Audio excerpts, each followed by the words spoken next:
So how many of you completely understood what was just said in the Gospel?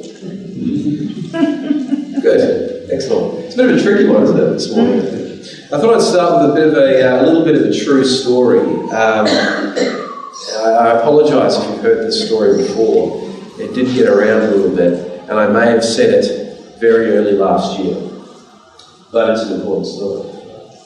There was a man, it was actually in a small English village, who was having a horrendous issue with possums on his roof. I don't know if there's possums in England, but in this story there were. And he tried everything. He got exterminators in to try and get rid of them. He used bait to try and drag them out. And of course he tried the humane methods too to get rid of these possums. But month after month, he spent hundreds of dollars trying to rid his roof of these incredibly noisy possums. Now, he was a very faithful man. He was a strong Christian who believed very much in the church and sought help from his priest. So one Sunday he went to his priest and said, "Look, I know this is not really what you're used to doing." He said, "But I have these possums in my roof. And I can't get them. I have absolutely no idea what to do. It's been months. I spent hundreds of dollars. And they're still up there." The priest said, "Look, let me have a think about it. I'll get back to you." So a week later, the priest rang the man and they arranged a time and he came over to his house. And the priest asked him where the manhole was. So he found it, went up in the roof. And the man heard this banging and clanging and sloshing and all these weird sort of noises happening up there.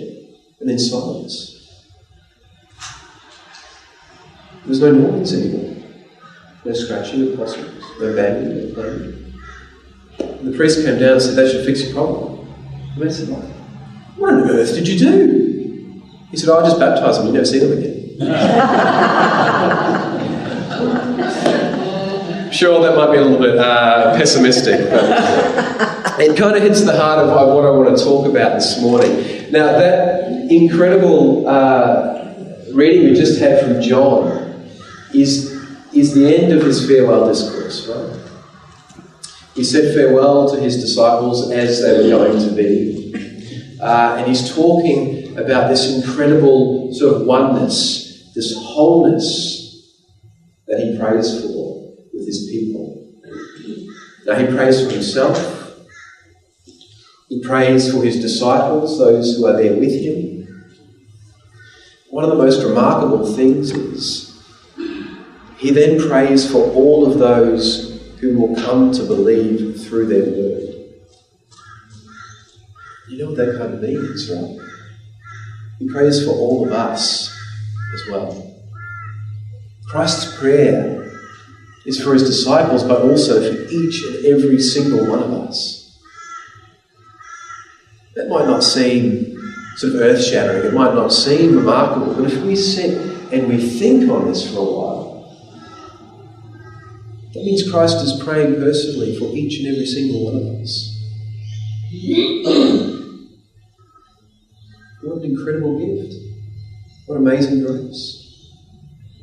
But he also talks about, those who will believe through you. Now that gives us a little bit of a job to do, doesn't it? Gives us a little bit of a challenge. I often wonder why those possums kind of left that roof so quickly. Why it was so easy to baptise them and for them to run away, right? And a few things come to mind when I think of that. The story from Acts this morning, that great story of grumpy Paul time, right? Which is not surprising. Walking through the town near the place of prayer, and he's being followed by this little girl who had this great spirit of prophecy, who was making a lot of money for her owners. Right? He gets grumpy, which is not uncommon for him, turns around, rebukes the spirit leaves, incredible imagery, beautiful, and they go on their merry way. Now I wonder at times whether the church or whether us as Christians have been acting a little bit more like the annoyance to Paul, what we have been is to those bringing people to the kingdom.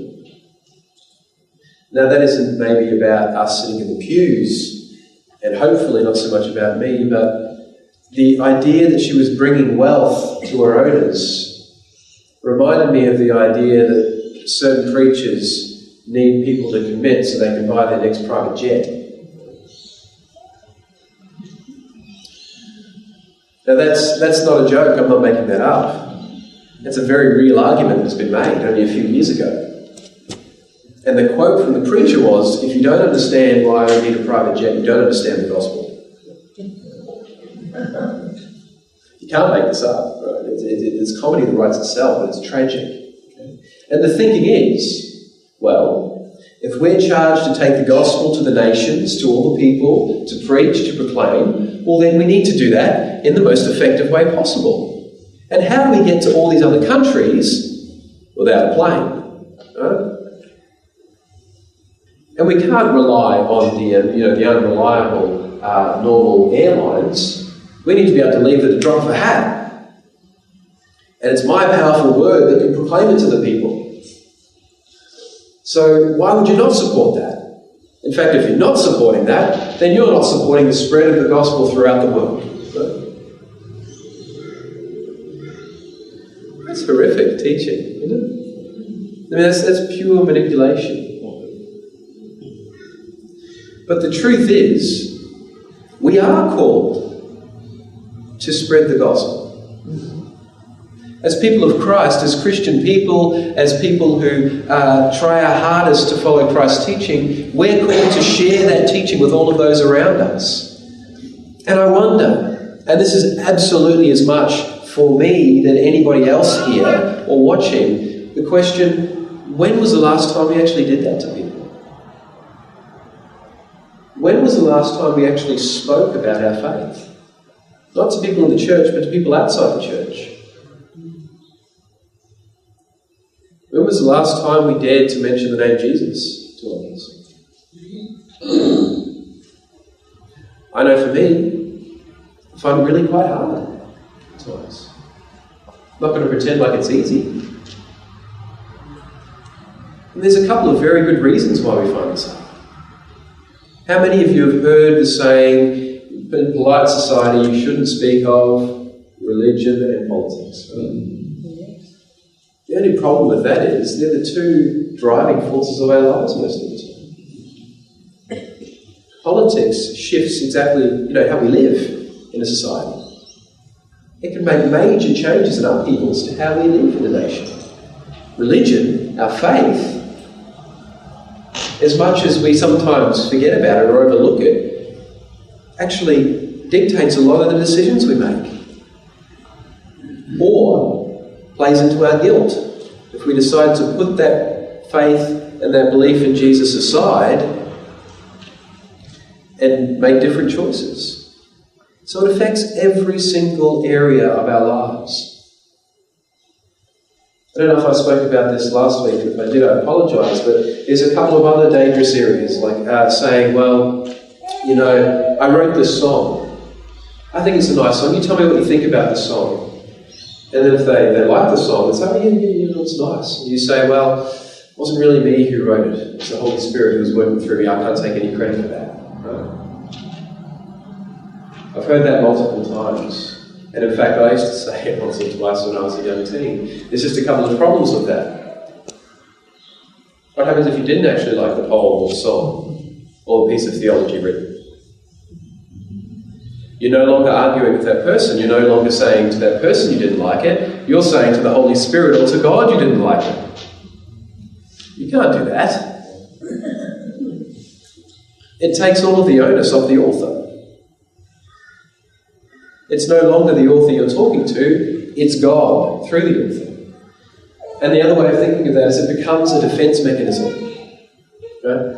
If people don't like it, or if people think about it in a different way, well then you don't need to be that upset about it because it wasn't you writing it. It was the Holy Spirit or God working through you. Now, I'm certainly not saying that God cannot work in our lives creatively. Absolutely, right? The Spirit's power is creative. God is within each and every single thing we see, each and every one of us within it. But we have to be very careful about how we speak about these things, how we choose to spread the gospel to others.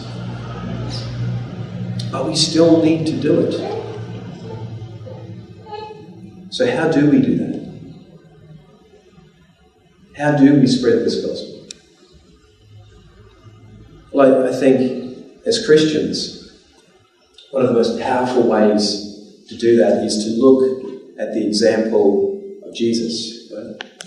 I mean, that may sound a little bit obvious, but I forget to do it. I'm sure all of us do at times. When we do that, it's very interesting to see that Jesus doesn't actually talk about turning to him, repenting, or else you'll perish very often at all in the Gospels. Jesus talks more often about treating each other well. Jesus talks about loving God, absolutely, but also our neighbour as ourselves. Jesus goes into the temple, and what does he do when he gets there?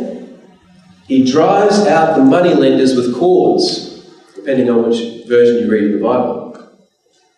He drives out those ripping people off, selling sacrifices at inflated prices. He tells them to get out of his Father's house and turning it into a place of robbers and thieves. Jesus was active in justice. And Jesus lived his message every second of his life.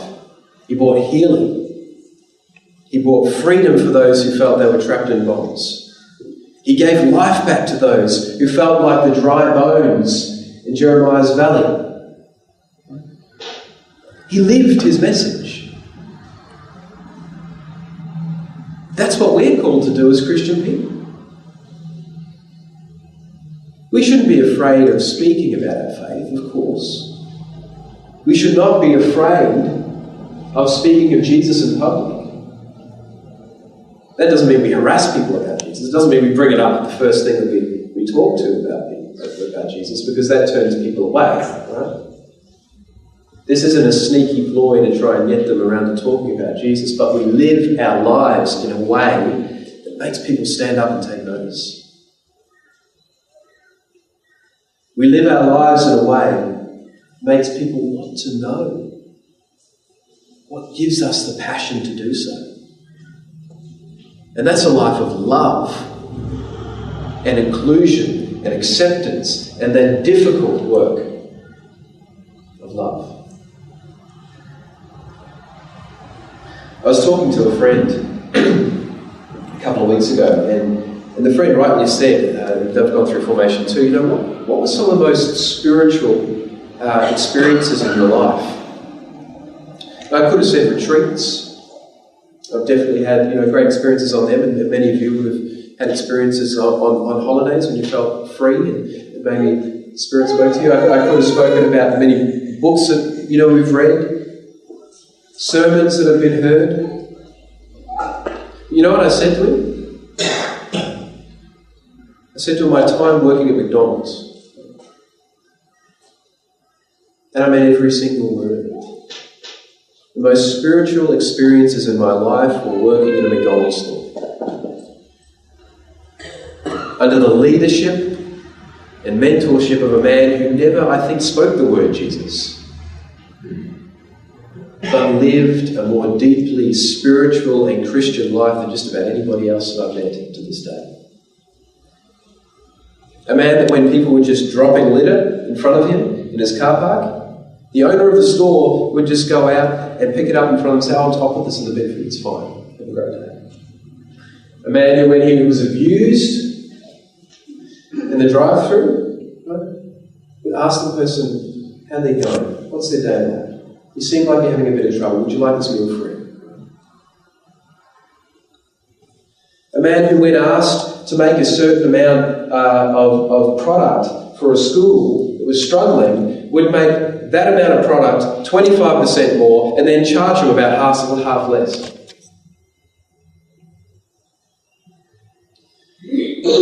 A man who worked about 10, 11 hours a day and came in inspirational every single day, supporting, uplifting, challenging, encouraging. speaking about the things that truly matter, offering love to all of those who step through those doors, and then pushing that love out into the community, expecting far more from himself as an example than he did from anybody else. That's magnetic. That draws people in. So we can learn from people like St. Francis of Assisi, who had that great saying, preach always, but when necessary, use words. But don't be afraid of using words. Don't be afraid of sharing this incredible grace and gift that we have. Let's try and find new and magnetic ways of doing so. Let's try and offer this to all people. Let's not look at what we might think of the person, but look at who they are inside, a loved child of God, each and every single one of them. Because we're not trying to bring people to be loved by God. They're already loved. Everyone is loved by God. We're here to try and help them understand what that means. We're not here to tell them that if you convert to Christianity, if you believe in Jesus, you're going to be fine. Everything's going to be okay. Everything's going to be glistening and sparkling and wonderful. Who's had that experience? Who said some magical words, I give my life to my Jesus Lord and Saviour, and then everything was perfectly fine? Anybody here? No? Thank the Lord, because I certainly haven't. The gift, the mystery, the glory of the gospel is not that life's going to be perfect. It's not that life's going to be fine. In fact, you know what? Life is messy. Life is difficult. But if we learn to live within that with joy, with love, with peace, we no longer are combined and restricted by that reality. It's that reality that helps us flourish and helps us spread love and joy with all those around us. So friends, we can have great courage that Christ's prayer dwells richly within each and every one of us. We should go forth with passion, with grace, and we should work with mercy and inclusion and acceptance and inviting all others into this realization of Christ's rich indwelling within each and every one of us. In the name of God, the Creator, Redeemer and Sustainer. Amen.